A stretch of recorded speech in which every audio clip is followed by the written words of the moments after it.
بناوی خوای بەخشندە و میهرەبان ئێمە وەک ئەنجومەنی خوشکانی سۆرانی کۆمەڵی دادگەری هەستین بە ئەنجامدانی ئێوارە خوانێک بۆ بەربانگ بۆ ئەندامانی سنوورەکەمان خوای گەورە پاداشتی خێرخوازان بداتەوە کە هاوکاریان کردین دەستی کۆمەکیان بۆ درێژکردین. طبعاً هەر کەسێک بەربانگ لە لای تۆ بشکێنێ ئەجر پاداشتیش وەک ئەو وایە.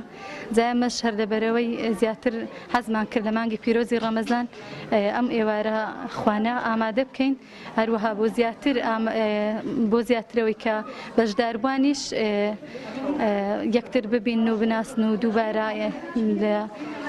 لێرە کۆ ببنەوە پێکەوە.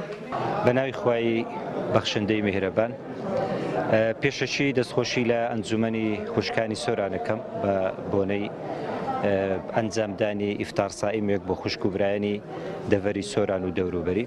دیارە هەر مانگی ڕەمەزان بە تایبەتی بە ڕۆژبوونی مانگی ڕەمەزان ئەجر و پاداشتێکی گەلک زۆر و نەبڕاوی هەیە. جا کەسێکیش ببێتە هۆکار و سەبەب بۆ ئەوەی ئیفتار سائیمێک بکرێ، وەکو پێغەمبەر عەلەیهی سەڵات وەسەلام دەفەرمێت هەر کەسێکیان بدە لە مانگی ڕەمەزاندا ئەجر و پاداشتی کەسەکەی وەردەگرێت بەبێ ئەوەی لە ئەجر و پاداشتەویش کەم بکاتەوە.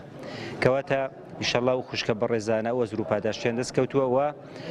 گرنگیشتی کەشە ئیفتار سائیمە ئەوێ هەموو خوشک و برانە لەوانەیە دەرفەتێک بیت بۆ یەکتر دیتن و گفتوگۆکردنی زیاتر بە تایبەتی باس لە مەسەلەی بانگەواز و باسی هەماهەنگیکردن لە ئیش و کاری ئیسلامیدا. دەستان خۆش بی، خوای گەورە پاداشتان بداتەوە.